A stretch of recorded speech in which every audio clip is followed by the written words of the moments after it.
Mende de bir топ фактlar var. Bugün Kırgızstan'ın prezidenti Bolom'da oturan adamlardan biri Kıtay memleketinin ızışılığını korkop keledi. Egemendeligibizge korkunç keltire turganday şart түзүлүп кетет bugün.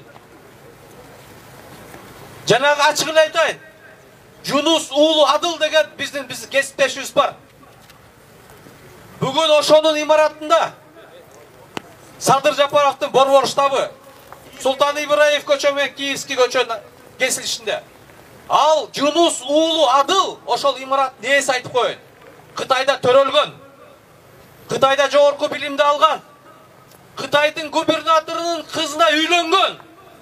Бүгүн да Yunus уулу Adылдын күйөө баласы Кытайда губернатор. Балдары Кытайда окуйт. Былтыр атасы каза болгондо дагы Кытайда коюлду атасы. Ой, Кытайдан түңүлгөн адам ата энесин алып келет да. Бир туугандары Кытайда болсо, атасы энеси ошакта болсо, кайын журту ошакта болсо, анан ошол адам Кыргызга күйөөбү. Башка мамлекеттин кызыкчылыгын коргой турган, керек болсо ошолордун шпиону болуп жүргөн адамды кантип биз президент кылып шайлайбыз? Эми бир-эки күндөн бери сиздин өзүңүздө дагы ушул Кытайдын кызыкчылыгы үчүн иштөөгө бүгүнкү күндө мамлекеттин башчылыгына келе жатат деп айтып атат да. Деги эле ушул коңшу өлкөлөрдүн кызыкчылыгына байланышкан сөздөргө сиз кандай жооп берет элеңиз? Муну мен ушул дебаттардан уктум. Канат Исаев, Каныбек Иманалиев экөө ушу катуу айтып атат. Анан жана эл менен жолугушууларда да айтты. Адыл Yunus уулу, анан Садыр Жапаров булар мындай Кытайдын шпиону, анан спецслужбалар менен иштейт деген. Бул эми күлкүмүштүү окуя да. Башка эч нерсе таппай, баягы эмне чаптаарын билбей, анан кийин баягы элди ишендире турган ушундай ушак изилдеп чыгышыптыр да. Ал Адыл уулу Yunus деген, Yunus уулу Адыл деген бул 30 жылдан бери биякта жүргөн кытайлык кыргыз, этникалык кыргыз. Билесиздер, азыр этникалык кыргыздар ар кайсы өлкөлөрдөн келип атат. Мисалы Өзбекстандан келип атат, Тажикстандан келип атат, Афганистандан, Кытайдан, Турциядан. Анткени 2007 жылы ушу мыйзам жазылган, кайрылмандар мыйзамы деп. Ошонун негизинде келип аткандар бар. Ага чейин деле келип, ошо биздин жарандыкталгандар бар.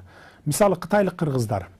Булар Кытайдын территориясында калган эмес. 50 жылдары ушу Сталин менен Маузудун жер бөлүшкөндө биздин ошо тоолор менен болсун деп туруп, ушу Тянь-Шань тоосунан бөлүп койгондагы ар жакта биздин жерлерибиз менен кошо биздин жарандарыбыз калып кеткен.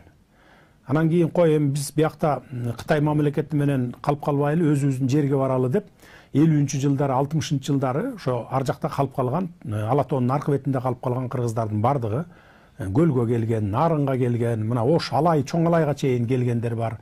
Муну бардык калкыбыз билет. Анан ошол кыргыздардын бири ушул Адыл Yunus уулу да. Кытайда азыр бүгүнкү күндө 250 000 кыргыз бар. Келе албай жатышат, ушу келебиз десе 2 көзү 4, бирок баягы шарттары жок, же болбосо ушундай бир мыйзамдар жол бербеген үчүнбү ушундай. Анан эми бул карандай калп нерсе, Канат Исаев менен ушу Каныбек Капашевдин айтканы карандай калп нерсе. Ошолорго салыштырмалуу Адыл Yunus уулу алардан 100 эсе мекенчил келет. Ал шпиондук кылмак түгүл, тескерисинче Кыргызстанга алып келген инвестициялары, ушу жакта ишкердик кылып төлөнгөн салыктары тигилерден 1000 эсе көп. Тескерисинче тигилер ошо салык төлөбөй, ушундай мамлекеттин мүлкүн менчиктештирип алып, жерлерди сатып, мүлктөрдү саткан фактыларын дагы билебиз алардын. Ошон үчүн эле баягы кандай десем эми бир жоопко тартыла турган мезгил келип калса, ушул бир мен кыйкырып чыгып ушинттим эле, оппозиция болуп чыктым эле, анан ошого жараша ушундай мамиле кылып атат деген сыяктуу бир алдын ала бир кандай десем бир защита кылып өзүнө өзү арканды алыс таштап ушундай кылып аткан ушу бир мамилелери деп эле эсептейм да, жамандап аткан.